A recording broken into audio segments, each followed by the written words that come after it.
तौर पर मौत की सजा अंतिम होती है। जो सबसे खराब अपराधों के लिए सुरक्षित की गई होती है वह अक्सर दोषी की मौत से समाप्त होती है, चाहे वह लीथल इंजेक्शन, फांसी या अन्य माध्यम से हो। हालांकि ऐसे उदाहरण हैं जहां लोगों ने मौत को धोखा दिया है और किसी तरह फांसी से बच गए हैं। तो ऐसी स्थिति में क्या होता है? इस वीडियो में हम आपको उन लोगों की अविश्वसनीय कहानियों के बारे में बताएंगे जो मौत की सजा से बच गए और उसके बाद क्या हुआ। जॉन बप्पा कोम्बेली। सबसे पहले बात करते हैं शायद फांसी के प्रयास में जीवित बचे सबसे प्रसिद्ध अंग्रेज जॉन बप्पा कोम्बेली की। जॉन ली का जन्म 1864 में एबॉट्सकर्सविल, डेवोन में हुआ था। उन पर 15 नवंबर 1864 को अपनी ही मालिक एम्मा कीसे की उनके घर पर चाकू से हत्या करने का आरोप था। इस मौत में उनकी इरादे को साबित करने के लिए बहुत कुछ नहीं था। एम्मा की इस तथ्य के अलावा कि उसकी बांह पर एक संदिग्ध घाव था और उसके पास एक चोर के रूप में काफी व्यापक रैप शीट थी। इनमें से कोई भी मामले के लिए विशेष रूप से महत्वपूर्ण नहीं था, लेकिन फिर यह 19वीं सदी का उत्तरार्ध था। एक ऐसा समय था जब आज हम जिन कई कानूनी सिद्धांतों का उपयोग करते हैं उनमें से कई कम परिभाषित थे।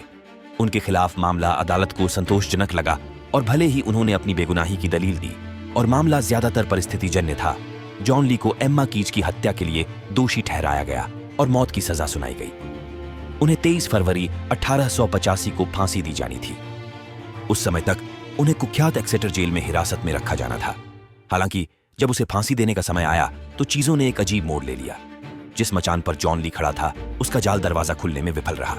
यह थोड़ा अजीब था क्योंकि ट्रैपडोर का पहले ही परीक्षण किया जा चुका था और यह पहले भी पूरी तरह सही था। परीक्षण के एक और सेट के बाद जॉन को फिर से प्लेटफॉर्म पर रखा गया और फिर से जाल ने खुलने से इनकार कर दिया। तीसरी बार उन्होंने उसे फांसी देने की कोशिश की और वे असफल रहे। इस समय तक फांसी के समय चिकित्सा अधिकारी ने कार्यवाही जारी रखने से इनकार कर दिया और फांसी का प्रयास समाप्त हो गया। जॉन ली के असफल निष्पादन प्रयास की बहुत ही अजीब परिस्थितियों ने सार्वजनिक और होम ऑफिस दोनों में काफी हलचल पैदा कर दी। उस समय के प्रशासनिक प्रमुख सर विलियम हरकोट ये जानने में रुचि रखते थे कि क्या गलत हुआ था और इसलिए उन्होंने मामले की तत्काल जांच का आदेश दिया। इसके बाद उन्होंने जॉन ली की सजा को मौत की सजा से घटाकर आजीवन कारावास कर दिया। जब जांच के नतीजे जारी किए गए तो यह पता चला कि जब फांसी के तख्ते को पुराने अस्पताल से कोच हाउस में ले जाया गया तो उस पर लगा ड्रॉबार खराब हो गया था। इसके परिणाम स्वरूप जाल के दरवाजे का कब्जा जाम हो गया था और वह गिर नहीं पा रहा था। यह पता चला कि ली एक छोटी सी संरेखण समस्या के कारण मौत से बच गए थे। हालांकि जॉन ली के लिए कम की गई सजा भी पर्याप्त नहीं थी, जिन्होंने 22 साल जेल में रहने के बाद 1907 में रिहा होने तक गृह कार्यालय में याचिका दायर करना जारी रखा। वह न केवल मौत की सजा की अपनी पहली सजा पूरी तरह से नहीं काट सका, बल्कि वह अपनी कम की गई सजा से भी बचने में कामयाब रहा। वो एक राष्ट्रीय सनसनी बन गया और उसे वे आदमी जिसे फांसी नहीं दी जा सकती का उपनाम मिला। यहां तक कि उसे अपनी रिहाई के बाद इस घटना से मिली प्रसिद्धि का भी फायदा उठाया। उसने एक किताब लिखी और यहां तक कि उसके बारे में एक मूक फिल्म भी बनाई। अंततः वह संयुक्त राज्य अमेरिका में स्थानांतरित हो गए, जहां उन्होंने जेम्स ली नाम अपनाया और 1945 तक रहा। Any green. जॉन ली की असफल फांसी की घटनाओं से बहुत पहले, पूरी 2 शताब्दियों पहले, एक और अंग्रेज थी जो फांसी से बच गई थी। उसका नाम एनी ग्रीन था। एनी ने ऑक्सफोर्डशायर के डंसडेन में रहने वाले एक न्यायाधीश सर थॉमस रीडे के घर में एक बावर्ची की सहायक के रूप में काम किया। वह 17वीं सदी की एक नौकरानी का नियमित जीवन जीती थी, जब तक कि सर रीड के पोते जेफरी रीडे ने उससे संपर्क नहीं किया और उसे बहकाया। जेफरी उस समय लगभग 16 या 17 वर्ष का था, लेकिन इसने उसे 22 वर्षीय एनी को सफलतापूर्वक लुभाने से नहीं रोका। उनकी गतिविधियों के परिणाम स्वरूप वह गर्भवती हो गई। एनी स्पष्ट रूप से अपनी गर्भावस्था से बेखबर थी और सामान्य रूप से चलती रही। जब तक उसका एबॉर्शन नहीं हुआ तब तक उसे एहसास नहीं हुआ कि वह गर्भवती थी। यह गर्भावस्था के 17 सप्ताह के बाद था। इस डर से कि अगर पूरा मामला सामने आया तो उसका क्या होगा, उसने इसके हर सबूत को छिपाने का फैसला किया, जिसमें उस भ्रूण के अवशेष भी शामिल थे जिसका उसने एबॉर्शन कराया था। यह उसके लिए बहुत अच्छा नहीं रहा क्योंकि उसे जल्द ही खोज लिया गया। सर रीडे ने एनी पर शिशु हत्या का मुकदमा चलाया। उस पर नाजायज के जन्म को छिपाना अधिनियम के अनुरूप मुकदमा चला, जिसने उस महिला पर हत्या का अनुमान लगाया जिसने अपने नाजायज बच्चे की मौत को छुपाया था। उसने अपनी बेगुनाही की याचना की एक दाई की गवाही के साथ कि भ्रूण इतना छोटा और अविकसित था कि उसे कानूनी रूप से जीवित बच्चा नहीं माना जा सकता था, लेकिन उसकी गवाही पर्याप्त नहीं थी। और उसे शिशु हत्या के अपराध के लिए मौत की सजा सुनाई गई थी। 14 दिसंबर 1650 को एनी ग्रीन को फांसी पर लटका दिया गया। वास्तव में जब वह लटकी हुई थी तब भी एक सैनिक ने उसे अपनी बंदूक के बट से बार बार मारा। ये मानते हुए कि वह मर चुकी है, अंततः उसे नीचे उतारा गया और आगे के शोध के लिए उसका शरीर ऑक्सफोर्ड विश्वविद्यालय को दे दिया गया। जब उसे ऑक्सफोर्ड के चिकित्सक विलियम पेटी और थॉमस विलिस द्वारा लाया गया तो उन्हें एहसास हुआ कि उन्हें जो शव दिया गया था वह अभी भी जीवित था। वह बेहद कमजोर थी और उसके प्राण कमजोर थे, लेकिन वह अभी मरी नहीं थी। डॉक्टर तेजी से आगे बढ़े, हर तरह से उसका इलाज किया और उसकी जान बचाने की ठान ली। जैसे ही एनी ठीक हो गई और जल्द ही अपेक्षाकृत सामान्य स्वास्थ्य में वापस आ गई, उनके प्रयास सफल होते दिखे। एनी ग्रीन के ठीक होने की खबर तेजी से फैली और जल्द ही वह शहर में चर्चा का विषय बन गई। जब अधिकारियों ने सुना कि क्या हुआ था तो उसे माफ कर दिया गया, क्योंकि उनका मानना था कि वह निर्दोष रही होगी और इसीलिए भगवान ने खुद उसे बचाया था। 1659 में अपनी मृत्यु से पहले एनी अगले 9 वर्षों तक जीवित रही। Kenneth Eugene Smith. हम 17वीं सदी के इंग्लैंड से 21वीं सदी के अल्बामा तक जाते हैं। केनेथ स्मिथ, एक व्यक्ति जो 1988 में एक महिला की हत्या के लिए जिम्मेदार था, को गिरफ्तार किया गया, मुकदमा चलाया गया और अंततः मौत की सजा सुनाई गई। हालांकि पहले बताए गए मामलों के विपरीत केनेथ की फांसी में समय लगेगा। आजकल अधिकतर राज्य स्वीकृत फांसी तुरंत नहीं दी जाती और कई मौत की सजा पाए कैदियों को फांसी देने से पहले काफी समय लग जाता है। वास्तव में bureau on off justice statistics द्वारा किए गए शोध के अनुसार 2019 तक मौत की सजा पाने वाले कैदियों को फांसी दिए जाने से पहले औसतन 264 महीने या 22 साल का समय लगता है अगर उन्हें फांसी दी जाती है। और इसलिए भले ही केनेथ स्मिथ मौत की सजा पर थे, उन्होंने अपने जीवन के अगले 33 साल दक्षिण अल्बामा के एटमोर में होलमन सुधार सुविधा में कैद में बिताए। आखिरकार उनके मृत्यु वारंट पर हस्ताक्षर किए गए और अंततः घातक इंजेक्शन के माध्यम से उन्हें फांसी देने का समय आ गया। जेल में अपने पूरे समय के दौरान केनेथ को अपनी मृत्यु का एहसास हो गया था। जब उन्हें उनकी आगामी फांसी के बारे में बताया गया तो उन्होंने इसे शालीनता से स्वीकार कर लिया। 17 नवंबर 2022 को अपनी फांसी के दिन केनेथ सभी आवश्यक प्रक्रियाओं से गुजरा, लेकिन जब उसे अंततः कुर्सी से बांधा गया तो सब कुछ गलत हो गया।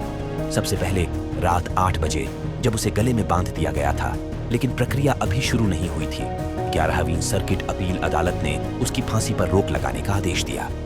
हालांकि जेल अधिकारी इसका पालन करने के बजाय प्रक्रिया को आगे बढ़ाते रहे। हालात वहां से और बदतर हो गए। केनेथ को दवाओं के संयोजन के साथ मृत्युदंड दिया जाना था। मिडाजोलम हाइड्रोक्लोराइड, रोकुरोनियम ब्रोमाइड और पोटेशियम क्लोराइड। आमतौर पर ये दवाएं इंजेक्शन के माध्यम से वितरित की जाएंगी। एक बार उसके शरीर के अंदर वे इसे जल्दी और अपेक्षाकृत दर्द रहित तरीके से ढाल देंगे। वास्तव में मृत्यु का यह तेज तरीका ही है जिसके कारण घातक इंजेक्शन पूरे अमेरिका में मृत्यु के पसंदीदा रूप में अधिक लोकप्रिय हो गया है। केनेथ के मामले में दुर्भाग्य से यह प्रयास तेज और दर्द रहित नहीं था। जिस टीम को दवा देनी थी उसने उसमें सुइयां चुभोकर काम करने योग्य नस ढूंढने की कोशिश की, लेकिन उन्होंने कितनी भी कोशिश की वे ऐसा नहीं कर सके। 4 घंटे तक चले कई प्रयासों के बाद, जिनमें से एक में उसकी गर्दन पर छुरा घोंपना भी शामिल था, टीम ने अंततः निर्णय लिया कि वे प्रक्रिया को सफलतापूर्वक पूरा नहीं कर सकते और इसे रद्द कर दिया गया। तो उसके बाद केनेथ के साथ क्या हुआ? वह हाइपर वेंटिलेटिंग था, चक्कर आ रहा था और इतना कमजोर था कि वह बिना सहायता के चल नहीं सकता था। उसे उसकी कोठरी में वापस ले जाया गया और यह राज्य पर निर्भर था कि वह उसके साथ क्या करे। एक चौंकाने वाले मोड़ में अल्बामा के गवर्नर के ईवे ने अल्बामा में मौत की सजा को अस्थायी रूप से निलंबित करने का फैसला किया ताकि राज्य घातक इंजेक्शनों की एक श्रृंखला की जांच करने में सक्षम हो सके। केनेथ एकमात्र ऐसा व्यक्ति नहीं था जिसे फांसी देने की असफल कोशिश की गई थी। वह आज भी जीवित है और यह अनिश्चित है कि क्या उसकी फांसी की दोबारा कोशिश की जाएगी या उसकी सजा कम कर दी जाएगी। Joseph Samuel. German Joseph Samuel एक और प्रसिद्ध व्यक्ति है जो मौत की सजा से सफलतापूर्वक बच गए। 1780 में जन्मे जोसेफ एक कुख्यात डाकू था जिसे पकड़ लिया गया और कैद के लिए सिडनी कोव में ब्रिटिश दंडात्मक बस्ती में ले जाया गया। हालांकि जेल यूसुफ को पकड़ने के लिए पर्याप्त नहीं थी और वह भागने में सफल रहा। भागने के बाद वह एक गिरोह में शामिल हो गया। एक दिन उसके गिरोह ने एक घर को लूटने की प्रक्रिया में वहां तैनात जोसेफ लुकर नाम के एक पुलिसकर्मी की हत्या कर दी। एक पुलिस अधिकारी की हत्या हमेशा कहीं भी एक गंभीर अपराध रहा है और उसके गिरोह को बहुत जल्दी पकड़ लिया गया। जोसेफ, जिसकी पहचान एक गवाह द्वारा की गई थी, जोसेफ ने जल्द ही डकैती को स्वीकार कर ली लेकिन लुकर की हत्या को नहीं। उनका तर्क अदालत के लिए पर्याप्त नहीं था और प्रत्यावर्ती दायित्व के सिद्धांत का पालन करते हुए, जिसमें कहा गया है कि एक व्यक्ति न केवल मूल अपराध के लिए उत्तरदायी है, बल्कि इस प्रक्रिया में किए गए किसी भी अन्य अपराध के लिए भी उत्तरदायी है, उसे दोषी ठहराया गया और मौत की सजा सुनाई गई। विडंबना यह है कि गिरोह के अन्य सदस्यों को सबूतों के अभाव में उनके खिलाफ आरोपों से बरी कर दिया गया था। 26 सितंबर 1803 को जोसेफ को सार्वजनिक रूप से फांसी देने के लिए परमट्टा ले जाया गया।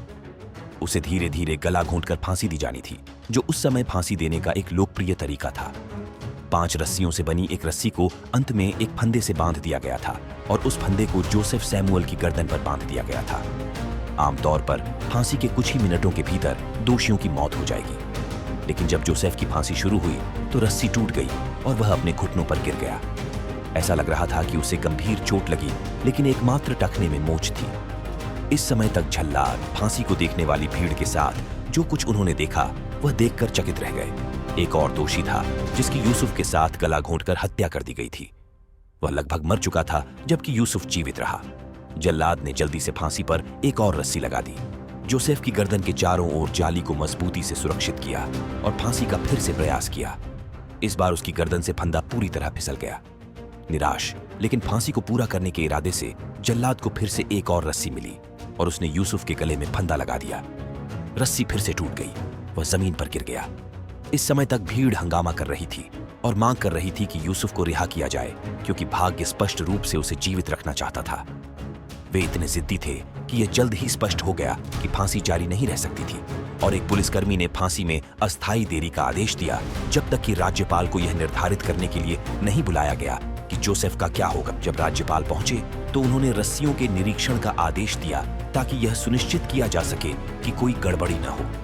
निरीक्षण से पता चला कि वास्तव में कुछ भी संदिग्ध नहीं चल रहा था और इसलिए वह भीड़ से सहमत हो गया कि परमेश्वर ने यूसुफ सैमुअल को जीवित रहना चाहा और इसलिए उसने अपनी सजा को आजीवन कारावास में बदल दिया। अंततः अप्रैल 1806 में जेल में उनकी मृत्यु हो गई। Romell Broom. यदि हम इस सूची में किसी ऐसे व्यक्ति के बारे में बात करने जा रहे हैं जिसे निश्चित रूप से वह नहीं मिला जिसके वह हकदार थे, तो हम रोमेल ब्रूम के बारे में बात करेंगे। रोमेल का जन्म 4 जून 1956 को मुस्केगॉन, मिशिगन में हुआ था और बहुत कम उम्र से ही वह अपराध की ओर आकर्षित हो गया था। किशोरावस्था में भी रोमेल ने इतने अपराध किए कि पुनर्वास के लिए उसे ओहियो युवा आयोग में हिरासत में रखना पड़ा। उसके पुनर्वास के सभी प्रयास विफल रहे और जैसे ही वह मुक्त हुआ, उसके ऊपर अपराधों का सिलसिला शुरू हो गया। डकैती और बलात्कार उसकी विशेषता लगती थी, विशेषकर छोटी लड़कियों का बलात्कार। उसे गिरफ्तार कर लिया गया और उसने बलात्कार और सशस्त्र डकैती के कई मामलों में दोषी ठहराया। उसे 7 से 25 साल की जेल की सजा सुनाई गई थी। 11 मई 1984 को 10 साल से कम जेल में रहने के बाद उन्हें पैरोल पर रिहा कर दिया गया।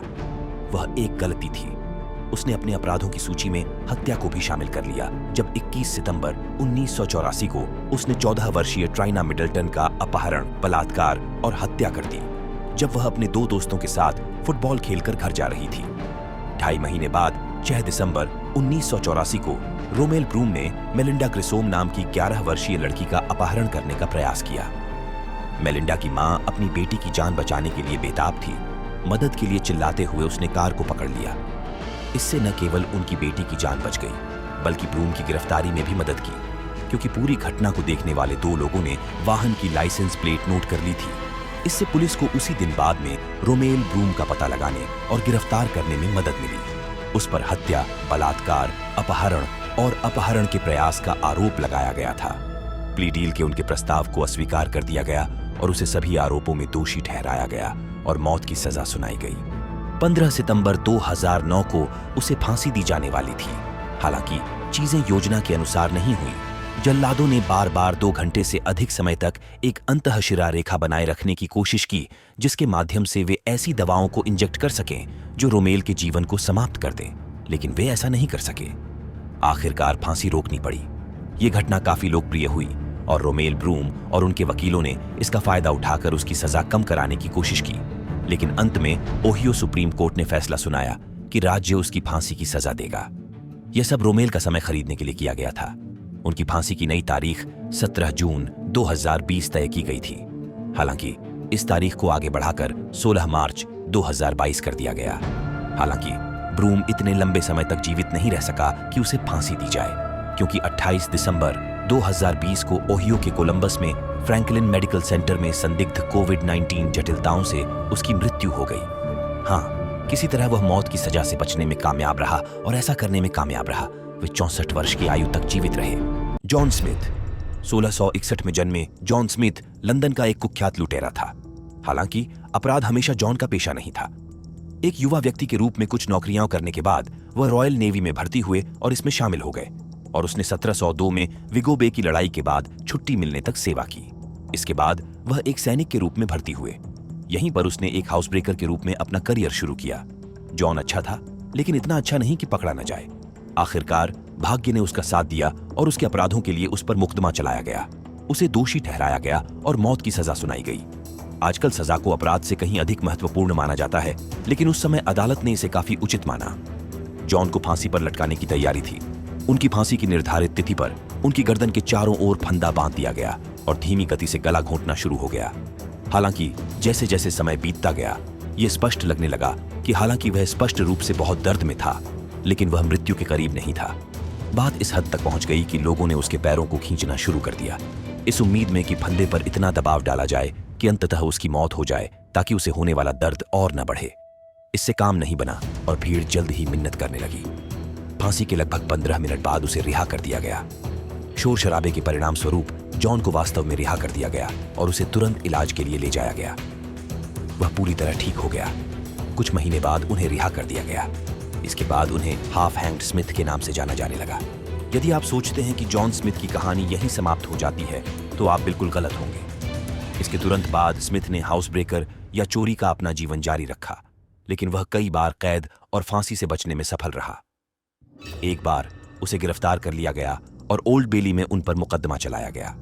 उनके मामले की कुछ जटिलताओं के कारण जूरी ने फैसला 12 न्यायाधीशों पर छोड़ दिया। उन्होंने उसे आजाद कर दिया। फिर से उसे गिरफ्तार कर लिया गया, लेकिन मुकदमे के शुरू होने से एक दिन पहले, जिसके परिणाम स्वरूप लगभग निश्चित रूप से उसकी फांसी हो सकती थी, अभियोजक की मृत्यु हो गई और उसे एक बार फिर से मुक्त कर दिया गया। 17 मई 1627 को 66 वर्षीय जॉन को ताला चुराते हुए पाया गया। जब उसकी ओर तलाशी ली गई तो उसके पास 8 पिक लॉक की चाबियां भी मिली। जुटाए गए सबूत यह साबित करने के लिए पर्याप्त थे कि उसका इरादा उस गोदाम में चोरी का था जहां उसे पाया गया था और उसे चोरी का दोषी पाया गया था। उन्हें वर्जीनिया ले जाने की सजा सुनाई गई। वर्जीनिया ले जाए जाने के बाद उसके साथ क्या हुआ, इसका कोई रिकॉर्ड नहीं है, लेकिन संभावना है कि वह शायद अपना शेष जीवन वहीं बिताएगा। उम्मीद है कि अब वह घरों में तोड़फोड़ नहीं करेगा। विलियम डुएल केवल 17 वर्ष का था जब उसे दोषी ठहराया गया और मौत की सजा सुनाई गई। वह लंदन में सारा ग्रिफिन नाम की एक महिला के बलात्कार में सहायक था। 24 नवंबर 1740 को उसे फांसी दे दी गई। उसे 4 अन्य लोगों के साथ पूरे 20 मिनट तक लटके रखा गया। आखिरकार जब उसे उतारा गया, तब तक सभी को विश्वास हो गया था कि वह मर चुका है। अन्यथा विश्वास करने का कोई कारण ही नहीं था। जैसा कि उस समय प्रथा थी, उनके शरीर को उनके साथ मारे गए बाकी लोगों के शवों के साथ सर्जनों की कंपनी में एनाटॉमी थिएटर को दे दिया गया था। इसका उद्देश्य यह था कि शवों को जांच किया जा सके और चिकित्सा अनुसंधान और प्रशिक्षण के लिए उपयोग किया जा सके। यह कोई सामान्य बात नहीं थी। हालांकि उसके शरीर की जांच से पहले कुछ असामान्य घटित हुआ। जब उस पर काम करने की तैयारी की जा रही थी, तो एक नौकर ने देखा कि विलियम डुएल वास्तव में सांस ले रहा था। उसकी सांसें धीमी थीं, लेकिन यह निश्चित रूप से स्पष्ट था कि वह अभी भी जीवित था। जैसे जैसे समय बीतता गया, उसकी सांसें और तेज होती गईं। जिस प्रक्रिया की उन्होंने योजना बनाई थी, वह आगे नहीं बढ़ सकी और इसलिए उन्हें उसकी जान बचाने के लिए अपनी योजना बदलनी पड़ी।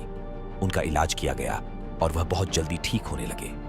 मात्र 2 घंटे बाद ही वह उठने बैठने में भी सक्षम हो गया। जब आखिरकार वह बोल सका और उससे पूछताछ की गई, तो पता चला कि उसे अपनी फांसी के बारे में बिल्कुल भी याद नहीं था। इसका कारण यह बताया गया कि मुकदमे और फांसी के दौरान उन्हें तेज बुखार था। बुखार के कारण संभवतः वह मानसिक रूप से भी थोड़ा अस्वस्थ हो गए थे। डॉक्टरों का मानना था कि इसी वजह से उसकी जान बची थी। हालांकि इसे साबित करने के लिए कोई ठोस सबूत नहीं था। अब जब वह जीवित था और काफी हद तक ठीक होता दिख रहा था, तो सवाल उठा कि विलियम के साथ क्या किया जाए। डॉक्टरों को बिल्कुल भी पता नहीं था कि क्या करना है और इसीलिए उन्होंने अधिकारियों को इसकी सूचना दी, जिन्होंने फिर उसे उठाया और उसके साथ क्या करना है इस पर निर्णय होने तक उसे जेल में वापस भेज दिया। जनता को यह पता लगाने में बिल्कुल भी देर नहीं लगी कि विलियम डुएल के साथ क्या हुआ था। जब उन्होंने ऐसा किया तो इससे बहुत अधिक उत्साह बढ़ गया। सरकार के पास अब एक विकल्प था, उसकी फांसी की दोबारा कोशिश करें, उसकी सजा कम करें या बस उसे रिहा कर दें। यह बिल्कुल स्पष्ट था कि उसकी फांसी का दोबारा प्रयास करना बहुत अलोकप्रिय होता। सरकार के लिए बचे हुए विकल्पों में से किसी एक को चुनना आसान था। आखिरकार उन्होंने निर्णय लिया कि उसकी सजा को अमेरिका ले जाने में बदल दिया जाएगा। यह सभी के लिए फायदे का सौदा था। विलियम मारा नहीं जाएगा, लेकिन उसे राज्य द्वारा फिर से चिंतित नहीं होना पड़ेगा। यह ऐसे समय में हुआ जब अंग्रेज लंदन में भीड़-भाड़ कम करने की कोशिश कर रहे थे, क्योंकि उनका दावा था कि लंदन में अत्यधिक आबादी है।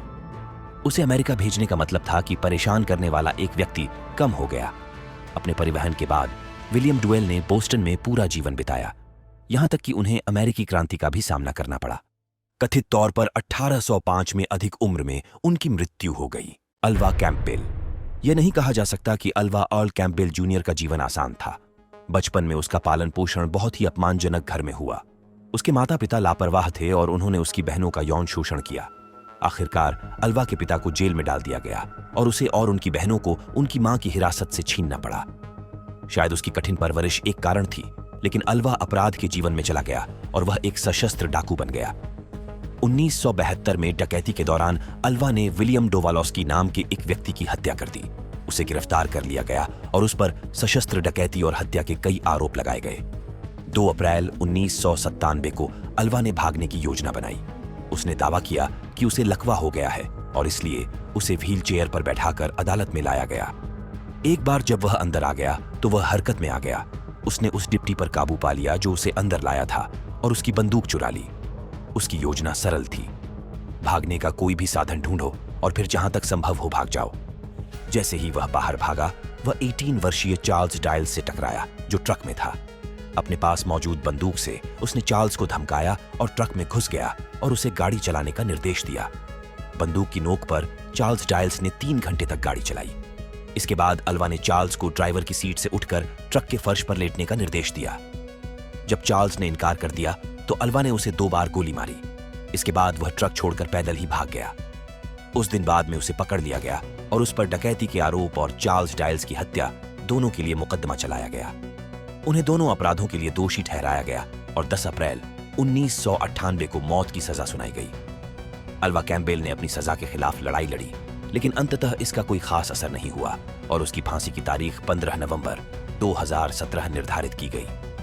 उसकी फांसी के दिन तैयारी अच्छी तरह से चल रही थी और जैसे ही उन्होंने फांसी कक्ष में प्रवेश किया, उम्मीद थी कि इसे बिना किसी रुकावट के पूरा किया जाएगा। हालांकि ऐसा नहीं हुआ, क्योंकि यह जल्द ही स्पष्ट हो गया कि अल्वा को सफलतापूर्वक मृत्युदंड नहीं दिया जा सका। अल्वा की स्वास्थ्य समस्याओं के कारण टीम उस नस को ढूंढने में कामयाब नहीं हो पाई जिसके माध्यम से वे इंजेक्शन में घातक दवाएं दे सकें। कुछ देर की कोशिश के बाद टीम ने काम बंद कर दिया। असफल प्रयास के बाद लोगों को आश्चर्य हुआ कि आगे क्या होगा। चार्ल्स डायल्स के परिवार को इस मामले में विशेष रुचि थी क्योंकि वे इसे बंद करना चाहते थे। राज्य ने 5 जून 2019 को उसकी फांसी की तारीख पुनर्निर्धारित की। Willie Francis. इस सूची में एक मामला जिस पर काफी विवाद है कि उससे सबसे पहले दोषी ठहराया जाना चाहिए था या नहीं, वह विली फ्रांसिस का मामला है। विली को एक किशोर के रूप में दोषी ठहराया गया था, यह देखते हुए कि यह 20वीं सदी के अमेरिका में था। कुछ लोगों की भौहें तन गई। कई लोगों द्वारा यह सिद्धांत दिया गया है कि उनकी सजा भेदभाव से प्रेरित थी। विली एक अफ्रीकी अमेरिकी था। यह सब कैसे हुआ? खैर, इसकी शुरुआत एंड्रयू थॉमस नाम के एक व्यक्ति की मृत्यु से हुई। श्री थॉमस सेंट मार्टिन विले में एक फार्मेसी के मालिक और विली फ्रांसिस के पूर्व मालिक था। उनकी मृत्यु के बाद पहले कुछ महीनों तक पुलिस के पास मामले पर कोई सुराग नहीं था। हालांकि अगस्त 1945 में एंड्रयू थॉमस की मृत्यु के 9 महीने बाद पुलिस ने विली को पूरी तरह से असंबंधित अपराध के लिए गिरफ्तार कर लिया। उसकी जांच करते समय पुलिस ने दावा किया कि उसके पास एंड्रयू थॉमस का बटुआ था और इसलिए उन्होंने श्री थॉमस की हत्या के बारे में उससे पूछताछ करना शुरू कर दिया। विली ने पुलिस के सामने हत्या की बात कबूल कर ली, लेकिन उसके खिलाफ कोई अन्य ठोस सबूत नहीं था और कुछ लोगों का कहना है कि कबूलनामा दबाव के माध्यम से प्राप्त किया गया था। थॉमस के बटुए से सबूत का हर दूसरा टुकड़ा हत्या का हथियार, जो वास्तव में सेंट मार्टिन विले के एक डिप्टी के पास था, जिसने एक बार एंड्रयू थॉमस को मारने की धमकी दी थी, और यहां तक कि पीड़ित के अवशेष भी रहस्यमय तरीके से गायब हो गए थे। इसके बावजूद विली फ्रांसिस पर मुकदमा चलाया गया। मुकदमे के दौरान उनके राज्य द्वारा नियुक्त वकीलों ने कोई आपत्ति नहीं की, कुछ भी सवाल नहीं किया या यहाँ तक कि कोई बचाव भी नहीं किया। उसे दोषी पाया गया और बिजली की कुर्सी से मौत की सजा सुनाई गई। जब अपराध किया गया तब वह 15 वर्ष का था और जब उसे सजा सुनाई गई तब वह 16 वर्ष का था। 3 मई 1946 को विली फ्रांसिस को बिजली का करंट लगने वाला था, लेकिन जब करंट दिया गया तो वह बच गया, हालांकि उसे बहुत दर्द हो रहा था। यह पता चला कि जिस जेल पहरेदार ने इलेक्ट्रिक कुर्सी स्थापित की थी, उसने नशे में इसे गलत तरीके से स्थापित किया था। असफल निष्पादन के बाद बर्ट्रैंड डेब्लांक नामक एक वकील ने विली का मामला उठाया और सुप्रीम कोर्ट में अपील करने का फैसला किया। उसने महसूस किया कि पहली बार जिस अग्नि परीक्षा से वह गुजरा था, उसे देखते हुए उसे दोबारा फांसी देना अन्यायपूर्ण था। उन्होंने दावा किया कि ऐसा करना अमेरिकी संविधान के समान सुरक्षा के प्रावधान, दोहरे खतरे और असामान्य सजा के प्रावधानों का उल्लंघन होगा। उसकी योजना विली को दोषमुक्त कराने या कम से कम उसकी सजा कम कराने की थी। हालांकि संयुक्त राज्य अमेरिका के सर्वोच्च न्यायालय में मामला विफल हो गया और उन्हें 9 मई 1947 को फिर से फांसी दी जाने वाली थी। इस बार उनकी फांसी योजना के अनुसार हुई और दोपहर 12:10 पर विली फ्रांसिस को मृत घोषित कर दिया गया। वह 18 साल का था। डॉयल ली हैम। मौत की सजा से बचे लोगों की इस सूची में अंतिम स्थान पर सुप्रसिद्ध डॉयल ली हैम है। 24 जनवरी 1987 को डॉयल को आपराधिक गतिविधियों में शामिल होने, एक होटल को लूटने और एक होटल स्टाफ पैट्रिक कनिंघम नाम के व्यक्ति की हत्या करने के बाद गिरफ्तार किया गया था। उसे 2 अन्य लोगों, रेजिना और डगलस रोडेन के साथ गिरफ्तार किया गया था। पहले तो उन्होंने दावा किया कि वे अपराध के गवाह हैं जो डॉयल के खिलाफ गवाही दे रहे थे, लेकिन पुलिस की जांच के दौरान उन्होंने डॉयल के सहयोगी होने की बात स्वीकार की। कम सजा पाने के लिए वे उसके खिलाफ गवाही देने पर सहमत हुए।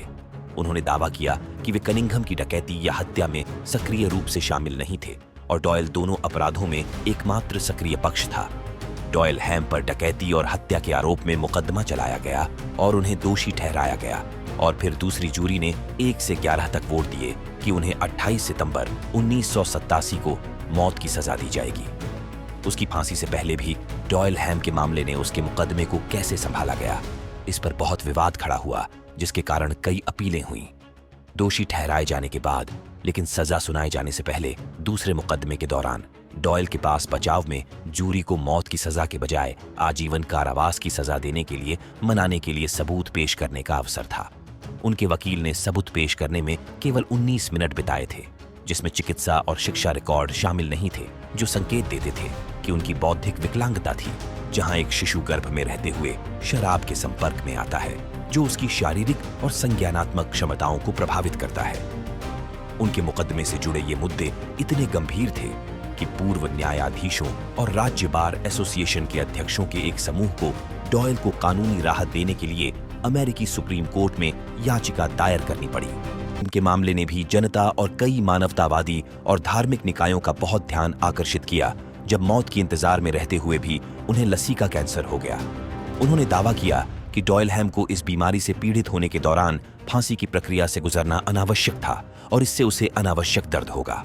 संयुक्त राष्ट्र मौत की सजा विरोधी वकील Sister Helen Prejean, Rio de Janeiro की पॉन्टिफिकल कैथोलिक यूनिवर्सिटी और मौत की सजा के खिलाफ अंतर्राष्ट्रीय आयोग, कुछ ऐसे निकाय और लोग थे जिन्होंने अल्बामा के गवर्नर के ईवे से क्षमादान की अपील की थी। इसके बावजूद डॉयल हैम की फांसी को आगे बढ़ा दिया गया और 22 फरवरी 2018 को अल्बामा सुधार विभाग ने उसे फांसी देने का प्रयास किया। लगभग 2.5 घंटे तक उसे फांसी देने की असफल कोशिश के बाद अंततः प्रयास रद्द कर दिया गया। उस वर्ष बाद में मार्च 2018 में डॉयल के वकील और अल्बामा राज्य एक समझौते पर पहुंचे, जिसने डॉयल को दूसरे मृत्यु प्रयास से रोक दिया, मूल रूप से अनौपचारिक रूप से उसकी सजा को आजीवन कारावास में बदल दिया। इस मामले में रुचि रखने वाले कई वकील और विशेष रूप से हैम के परिवार ने इसे खूब सराहा। वह 2021 में कैंसर संबंधी जटिलताओं से अपनी मृत्यु तक जेल में रहा।